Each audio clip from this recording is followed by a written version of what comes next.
this is like an oldie, but like a goodie. But like, you know, when the Spider-Mans are like pointing at each other, like I always use that with like mostly like, especially like my Black women coworkers too. We'd be thinking the same thing at the same time. We'd be like, girl, am I you? Are you me? Okay.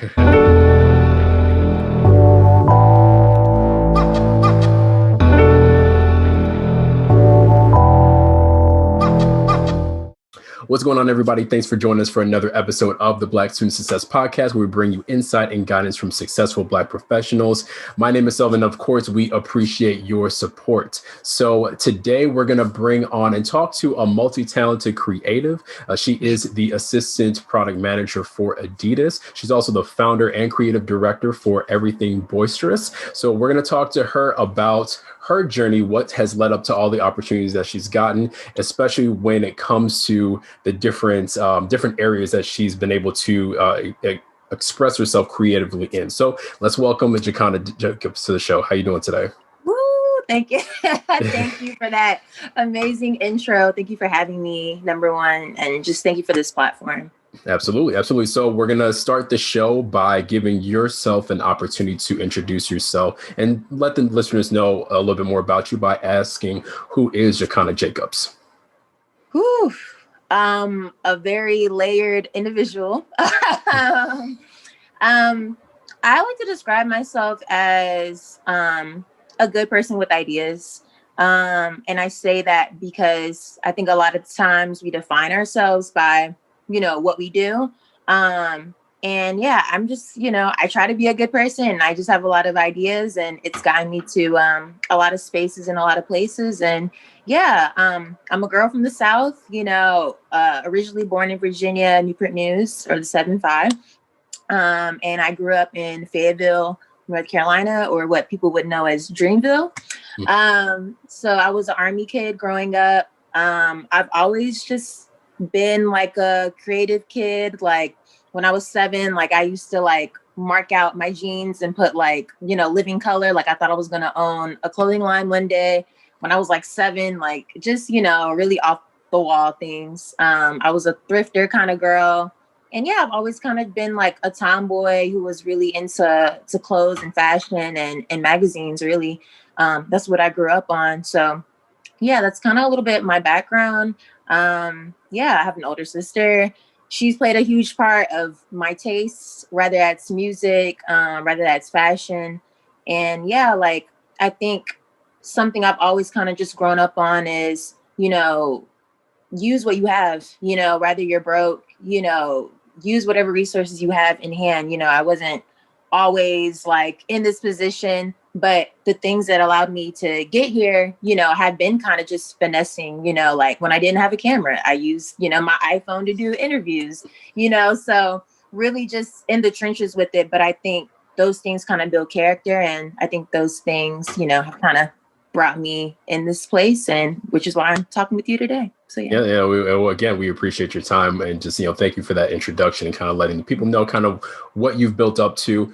And now with all those different experiences growing up, what, you know, once you actually got to school, I know that you majored in psychology as well as communications. And, you know, a lot of what you talked about was you know, experiences with fashion, trying different things. Now, what was the mindset behind doing that double major? And did you ever consider majoring in fashion? Yeah. So when I first came in, when I was in high school, even though I was like a creative kid and I was like doing the DIY thing and all that, I didn't really know how to get in that kind of place. And so I think, you know, a lot of times when you're growing up, especially when you're from the South, and maybe just, you know, as a Black individual, you know, like a lot of times, like your parents kind of, you know, sprinkle a little something in the mind to where it's like, oh, I need a stable career. Like I need that. And so when I was younger, you know, I was like, I'm going to be a pediatrician. Like somehow, some way I jumped from wanting to work for a magazine when I was like 7 to like being a pediatrician. And I don't even know what made me stick with that. But even when I was in high school, we had to pick like a career path, and there was nothing creative that I could choose, even though I went to an arts high school.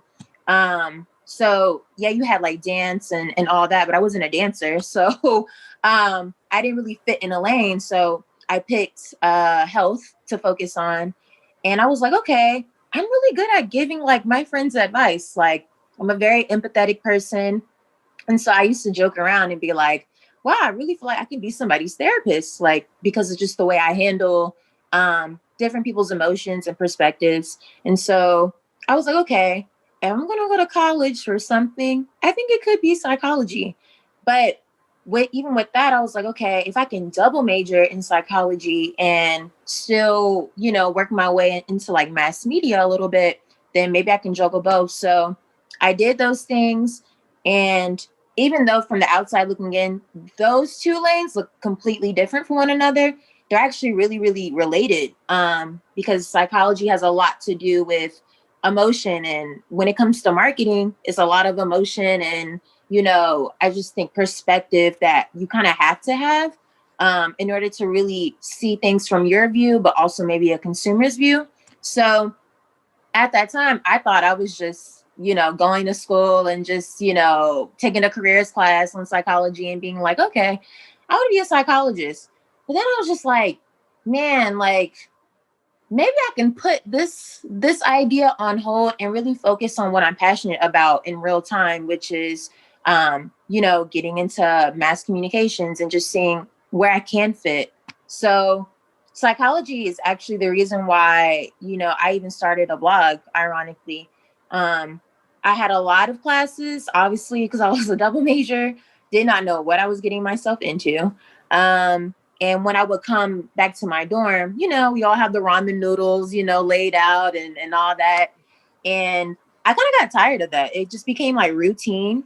And so, yeah, one day I came back to the dorm and I told my best friend and my roommate, Aaliyah, I was like, yo, I don't want to keep doing this. And she's like, what are you talking about? I was like, I'm going to make a blog. I need an outlet that's going to cater to the things that I want to see.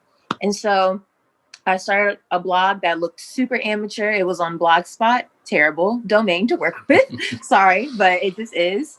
Or at least at that time, they might have progressed, but you could only do so much. But somehow, some way, even though it was maybe not the most like appealing, now that I look back at it now, for some reason, like people were still engaged with it. And so I had no camera, so I used my iPhone.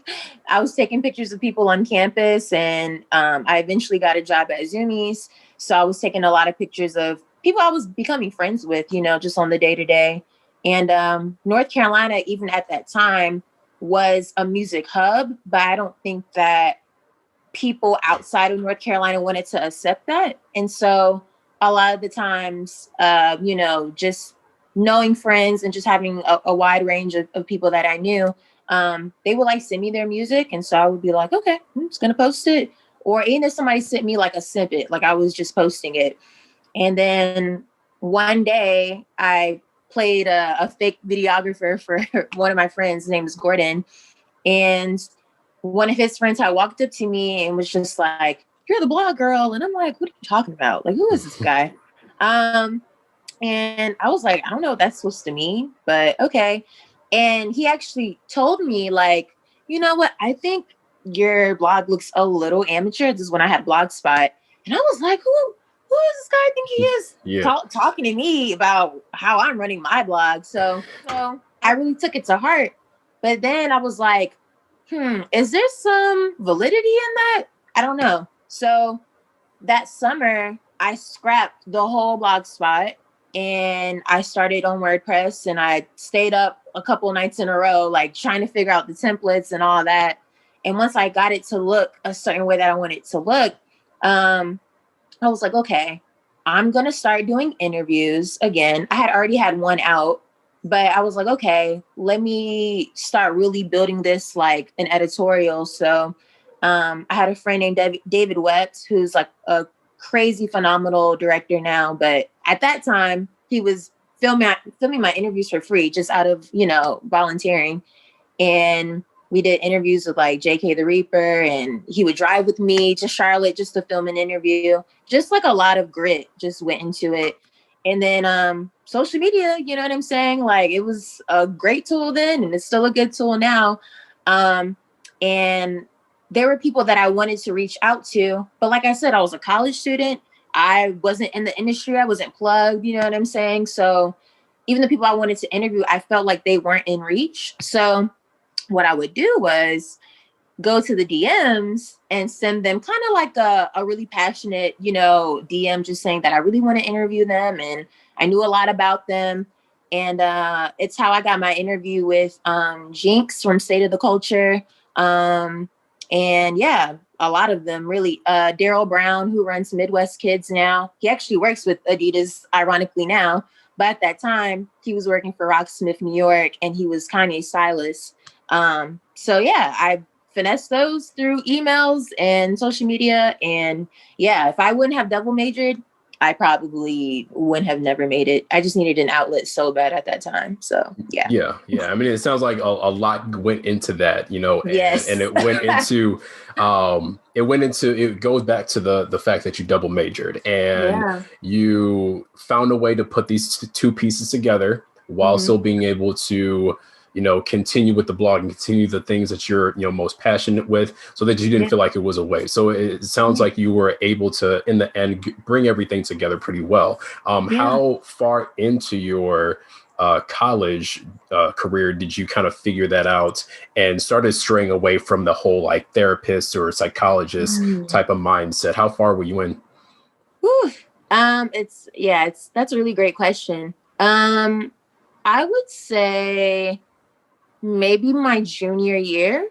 Because I started interning for Vashti. And so at that point, I was just like, I want to be a creative director. I want to get in marketing, et cetera, et cetera. Like I was not thinking about going in the psychology route really at all, but it was something that I just wanted to keep in my back pocket in case I change my mind when I get older. And so I was like, okay, I'm already really far in it. I did summer school every year. Like I had put a lot of time into school while working these internships. So yeah, I would say my junior years when I kind of like try to fade away from the therapy lane. But I definitely wanted to keep it just because, that was like the first thing that, I thought was going to be my intention my freshman year.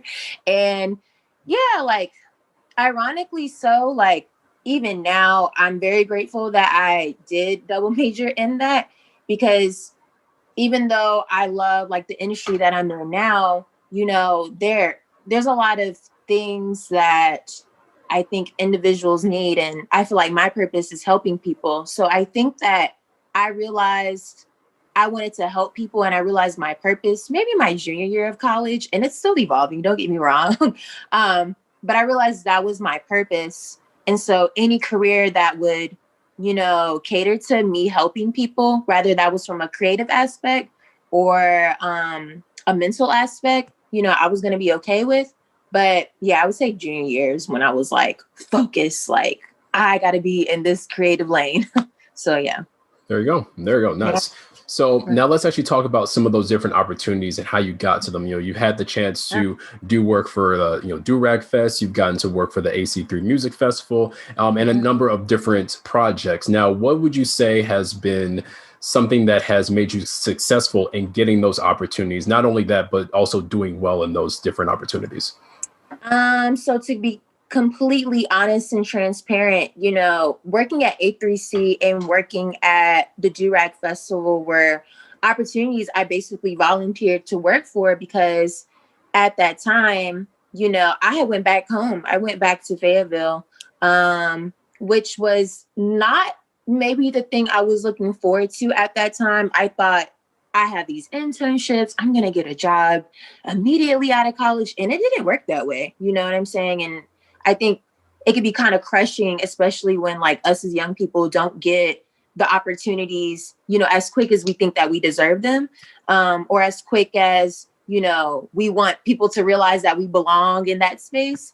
And so, yeah, I mean, I think that those opportunities were blessings because I was back at home. Like I was working a job. I was actually a behavior technician for like a couple months. which is basically like a therapist that works with kids with autism. And I did that out of reaction because I didn't have a job. So I was like, I need money and I need something to just float on until creative opportunities float in. So Vashti's assistant at that time actually helped me get the Durack Festival landing, which is volunteering. So I was kind of like an assistant, like fashion coordinator for that. Shout out to Joseph Heaton because he's the person and the genius behind that whole festival. And A3C, luckily I have family that's in Atlanta. So I was just like, oh my God, like I asked my cousin, I'm like, do you know anybody that works for A3C? This looks like a phenomenal opportunity. I need to go volunteer because I wanted to keep my resume still somewhat relevant and consistent with, my creative abilities, even though I was at the crib and not doing, my dream job yet. So going to A3C and going to Durack Festival by myself, volunteering, all that stuff was really just out of grind. I needed to network. I just needed more like hands-on opportunities. And because of Joseph Eden and because of A3C Festival, like that was, an actual like enjoyable experience rather than daunting. I feel like people don't talk about post-grad depression a lot of the times, but I think it's definitely real. I think I definitely experienced a dose of it.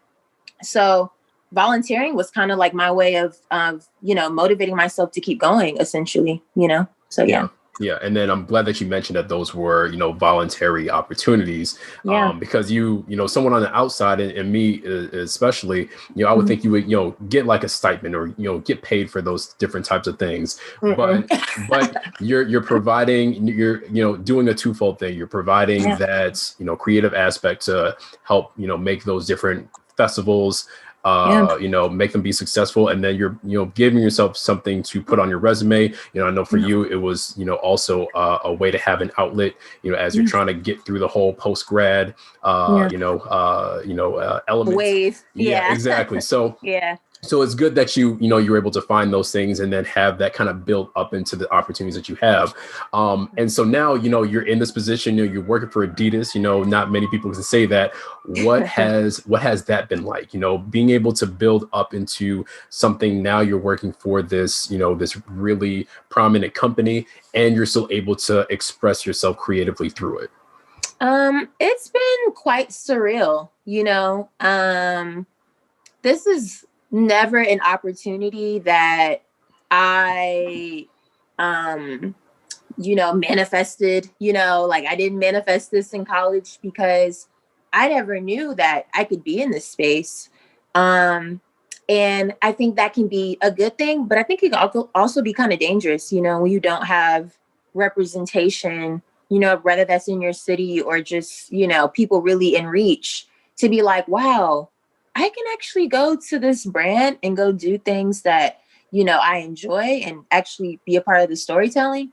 I didn't really think that was a thing, to be honest. And so coming here, from Carolina and, regarding my background, even though I had internships and all that, getting here has definitely been surreal. I've learned a lot. I'm still learning a lot.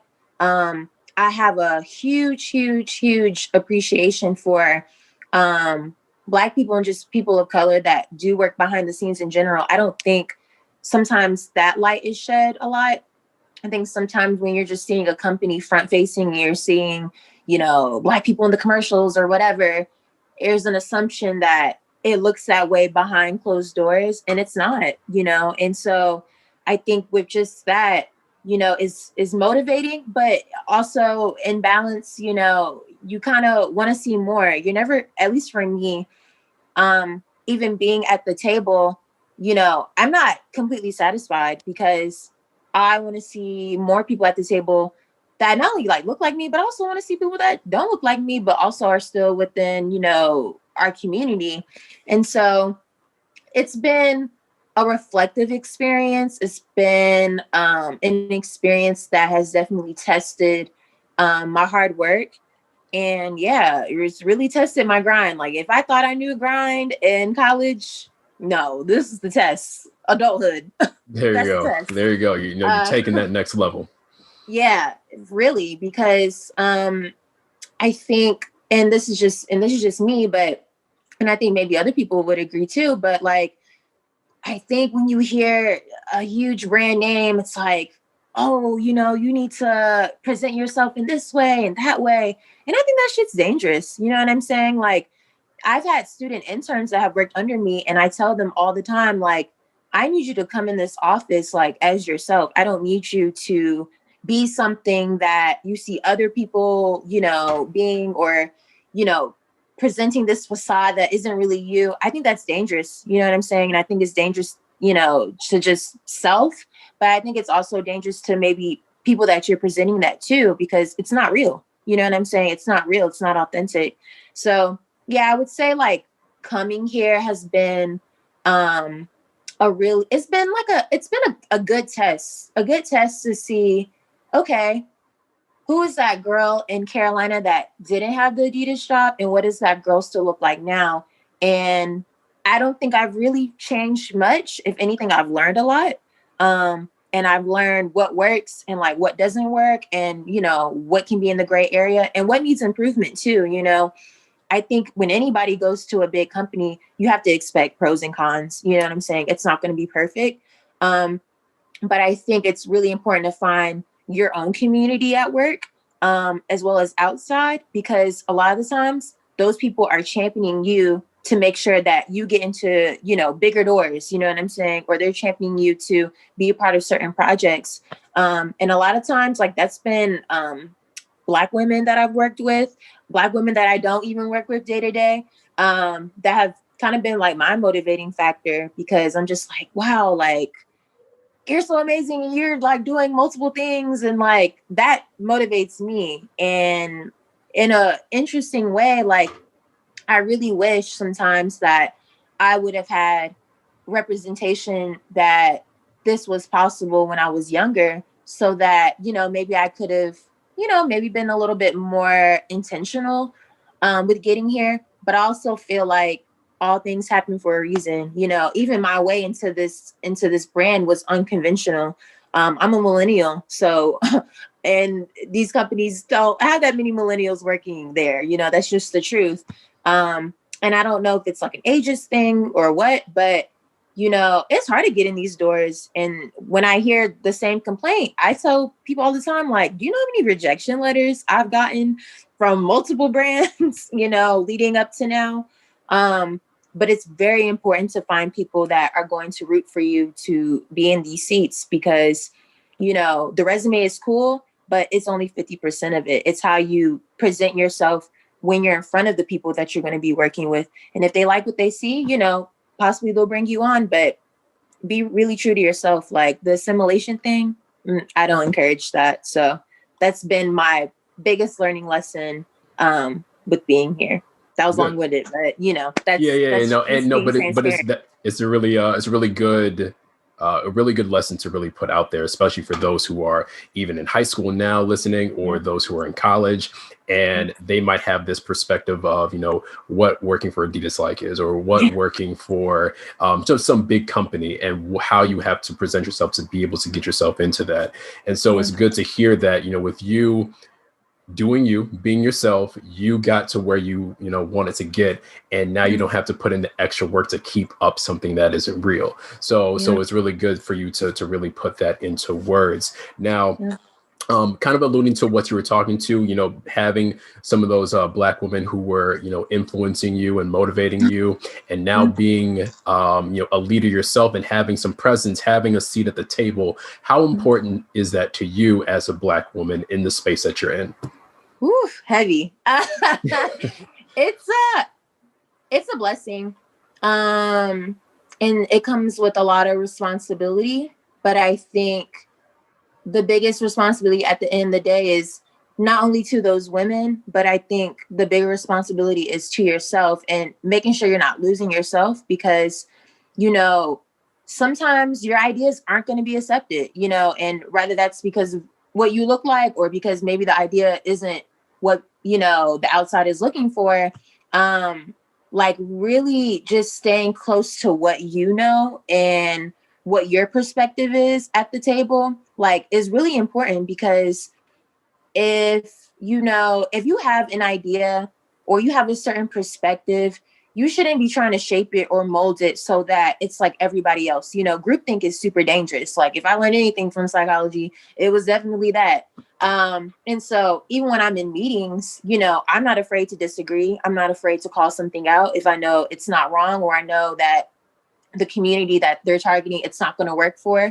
And so even with those Black women, like, I feel like my responsibility to them is making sure that, more so, like, I'm not just inviting them to the room, but being as real and genuine to them as I am in the office with them, the same way that I am with them outside the office. Because, we're Black people, we all know, like, there's a code switching thing, but at certain times. But I've tried my best, like, not to really play into that, especially when I'm around, like, women that make me feel welcome in these spaces.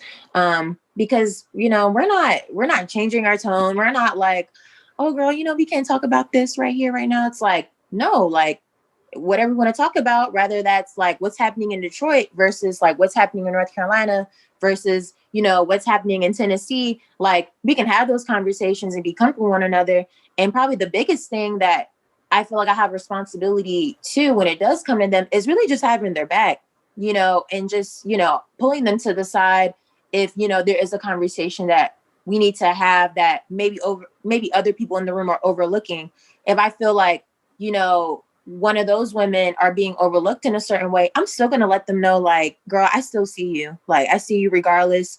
I don't care if, the idea didn't get approved. Like, I see you. Like, pitch it to somebody else. You know what I'm saying? Like, keep going. And that sounds like so cliche, but it's kind of tough to find people to look up to when sometimes egos, you know what I'm saying, kind of get in the way. And so my thing is just like, if you can at least remove that, at least when you're, with your tribe, especially like Black women, as I am a Black woman, then like, I feel like that's real fellowship. You know what I'm saying? That's real, like, authenticity. That's real, like, sisterhood, really. Like, even if we don't even connect outside of work, like, I'm gonna have your back in the office as if I've known you for 5 years minimum, like, and that's the real, Yeah, So, so that assumed encouragement, I think, is really good to go into a situation, especially when there's not many people that look like you, and yeah. especially with you having the power that you do with the position that you have, you can then create those opportunities and create that welcoming environment, that Mhm. you would want to see, not only in the area that you work in, but just kind of everywhere else, especially being a Black woman, in this space. So definitely keep doing what you're doing is really Mhm. dope. Thank you. Now, one of the last questions: if you were to go back and talk to Jaconna when she was 9, when she was 12, when she was 16, when she was tired of eating ramen, what would you go and say to her? What advice would you give to her? Stay confident, girl. Stay confident and stay persistent. And I say those things because a lot of the times, and I think a lot of students that, whether you're graduating from high school or whether you're graduating from college, you know, you might feel like, oh, like, I don't want to follow up with this person because they might think I'm annoying and all that. No, follow up. Like, follow up all the time, every time. Because the reason why I have a job now is because I followed up. Literally. It wasn't because, like, my application got lucked out in the system. Like, no, it's because I followed up with a person that, had just got to the brand and he was building a team. And I'm like, hey, like, I'm willing to be an assistant. I'm ready to go into marketing. Hell, if I needed to be the janitor, I was ready. You know what I'm saying? And I was ready to be confident with what I was saying. And I was ready to be confident with my own story. And I would say be confident is probably a huge factor in this, because if you don't believe in yourself, please believe other people won't believe you. You know what I'm saying? And I think also when you're doing interviews, whether you're working in the creative industry, whether you're, going to be a doctor or a speech therapist or whatever the case is, like, you really need to be confident about what you bring to the table. It might not be what everybody else has at the table that's at the company, but guess what? That's why they're hiring you, because it's not present. You know what I'm saying? So I think I would say confidence, because when we don't have validation behind our names, or like, I didn't have any corporate experience before, coming here, I thought I was too small. You know what I'm saying? I thought, I needed to, do more internships. I thought I needed to know more people in the industry, etc. But it just wasn't the case. You just really have to be confident about what you can bring to the table. You might think you're small, but you're actually very big, and people aren't going to tell you that, because a lot of times people don't want to tell you how powerful you can be or how powerful you are. And so what's missing in this space a lot of the times is that kind of grit. And so I would just say stay confident, because somebody is going to ask you one day this same exact question, and you got to be confident enough to tell them the real raw truth. And also, you're just gonna have to be confident enough one day to really tell them and guide them on what this creative industry truly looks like, and what those hurdles are. So yeah, confidence and persistence. Like, I don't think I had confidence, or the most confidence, growing up when I was a kid. And I think that's just like childhood stuff, really. But I think as I got older and I started to become more comfortable with myself, I started becoming more comfortable with speaking to people. I started becoming more comfortable with telling my story. And so, just, I guess maybe, this isn't really inside information, but like, when you interview, especially for a creative job, especially when it comes to marketing, if there's anybody out there, one thing you really want to be sharp about is what your own story is. I hear from recruiters all the time, well, this person didn't end up getting the job because they didn't know how to articulate their story. And when I say that, I'm saying, don't just talk about, I designed this, I designed that. Talk about like what inspired you to even get in design. Like, talk about your full story, the highs and the lows, because that is what literally makes you what you are. That's what makes you, that passionate person in the room. So, if you're not confident, people can read that. You know what I'm saying? I'm not saying you got to be, a city girl or whatever, like 100% of the time. But I am saying that you need to walk in the room knowing that you have something to bring to the table, or else eventually, you're going to crumble just because people aren't patting you on the back. You know what I'm saying? And so be confident enough to not need that pat on the back is what my advice to little J would be. And be persistent. There you go. Yeah. So really embracing yourself, and then that confidence, and knowing that being that persistent person that's going to push and stand out, that's what's really going to make you successful. Yeah. And side note, when I was trying to get in this industry, I had asked for so much advice. I think that's what we all do, when we graduate from school or whatever the case is. We just want advice from somebody that, looks notable on paper and things like that. But I think it's really just important to really have that confidence even before asking for that advice, because the truth is everybody's blueprint looks differently. I've sat on a panel with different girls from the brand where somebody might have really gotten in the traditional way. I got in because I followed up and I was on LinkedIn every day, and I'm a millennial, so a lot of my opportunities have came through social media. My Vashti internship came through Twitter. My Respect Magazine internship came through Twitter. My interviews for Everything Boisterous come through Instagram. Like, so there's a lot of things that may not be traditional to the people that are presently at these spaces, but take up space. Like, to anybody that's watching this, like, take up space. You don't need to minimize yourself to fit in. Like, if that's the case, you don't need to be there. So I would say do that self-reflection before even walking into the building, because you're going to be tested, you know what I'm saying, by higher ups, maybe people below you. And it's really going to test rather, okay, do I belong in this space? Or am I just here? And trust and believe, like, you're everywhere where you are, like, for a reason. If you're at home because you can't get a job right now because of the pandemic, don't worry, because the job that you're pressing for, it's going to be great, but there's going to be something even greater that's come along the way. Before Adidas even happened, I was applying to internships. You know what I'm saying? I thought I was going to be interning at Red Bull, as a marketing intern. Same thing with NASCAR too. Those are only two people that hit me back. And so to get a whole assistant marketing manager role, when I was like, dang, I thought I was just only good enough for an intern. That's what I mean by not shrinking yourself, apply for anything, like don't think I'm not good enough for this because I don't have that.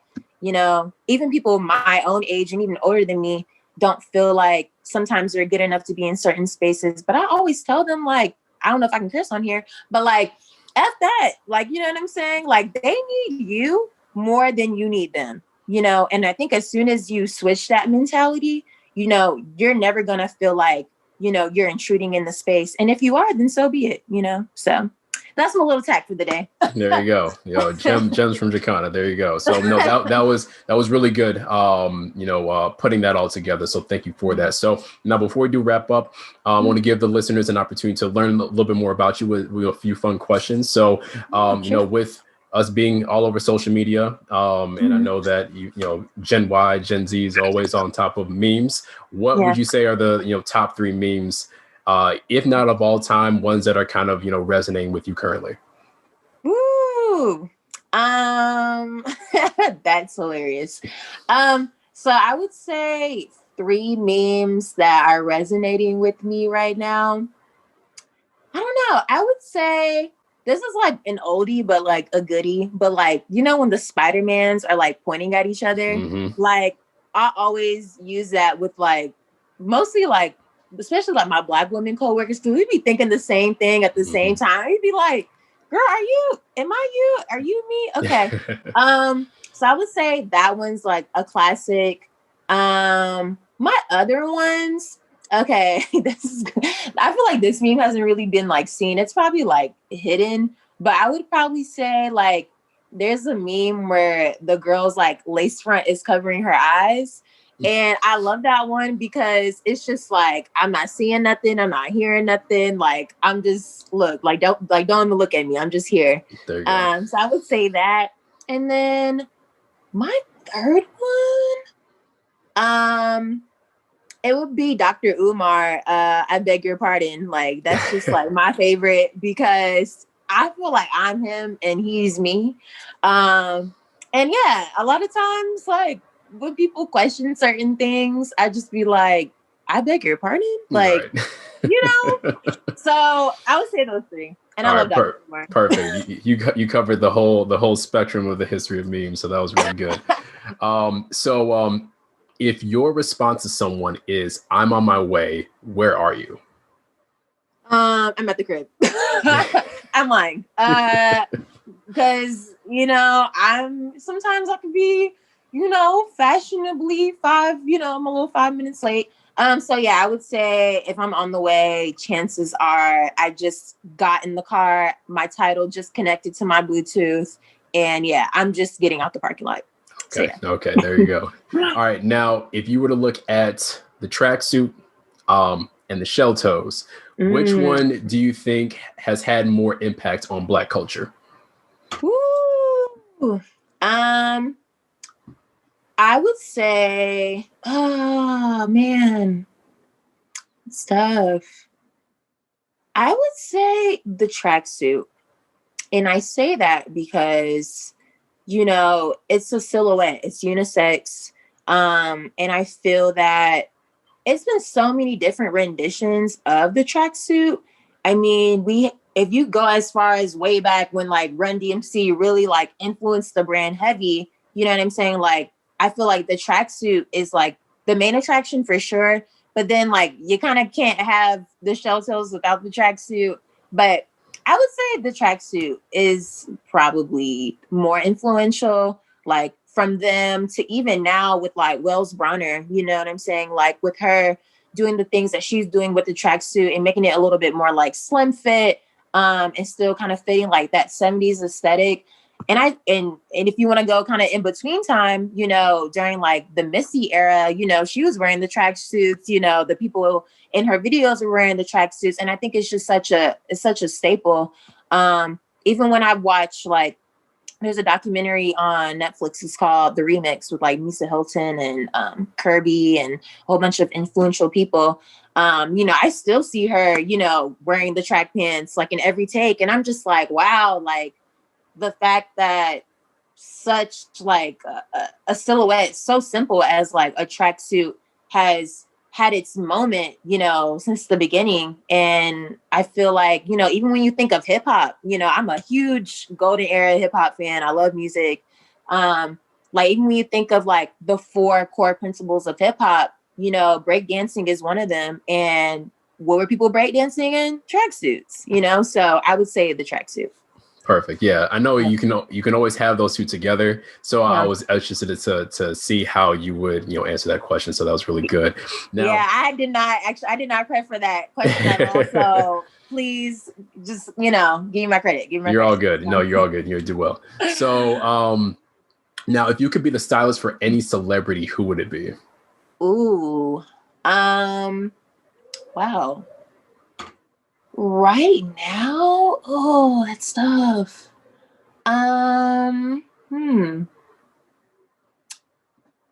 That's really tough.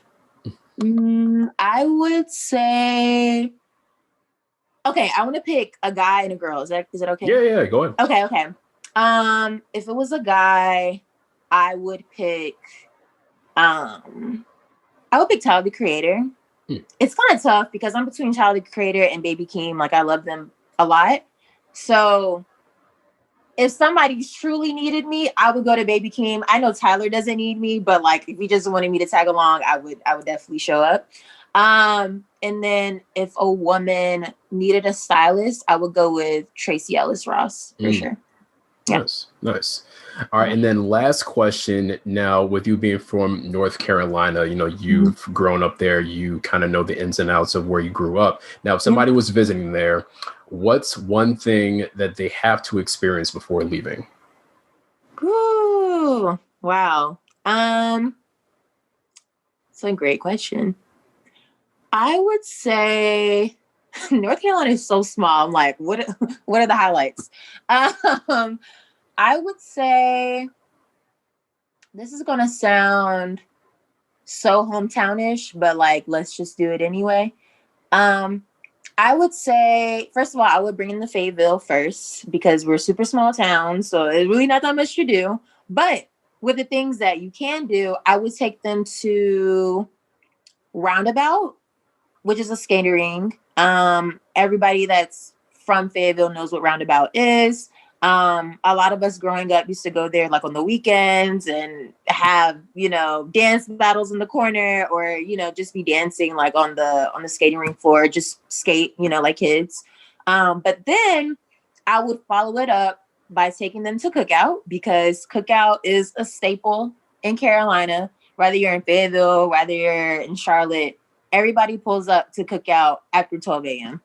Sometimes before, but most of the time after 12 a.m. So yeah, Roundabout and then Cookout. There you go. J-Co will be proud, right? For sure. Yeah, absolutely. All right, well, that's all I got for you, Jaconna. I'm going to give you an opportunity to, plug anything before we wrap up everything. How can people reach you if they wanted to, ask any question in regards to what you do, how you can get into the industry? I'm going to give you the floor. Sure. So I would say if you have any questions in terms of just careers or just getting into this space, I would say contact me at my email. It's jsalene17@gmail.com. So jsalene17 at gmail.com. It's literally my Instagram name just with gmail.com. Yeah, so I'm very easy to find there. Or you can contact me on LinkedIn, but you're probably going to get a better response through my email because I don't check my LinkedIn too much anymore. And in terms of just things coming up, there's a lot of under wraps things. So I'll let the things that are under wraps just speak for themselves when it comes out. But other than that, yeah, just look for me and whatever I decide to drop this year because it's at least 2 different projects, really 3. That I'm working with Black women and Black women only on these projects. And so I'll leave mystery to what they are, but they're going to be amazing. And I can't wait to show you all. So yeah, that's all. Perfect. Looking forward to it. So again, Jaconna, thank you for your time. Thank you for everybody who's listening. Don't forget to like, comment, share, and subscribe to the podcast. You can follow us on Instagram, Twitter, and Facebook. That's at InQuire Hire, and visit our website, inquirehire.com. So until next time, peace.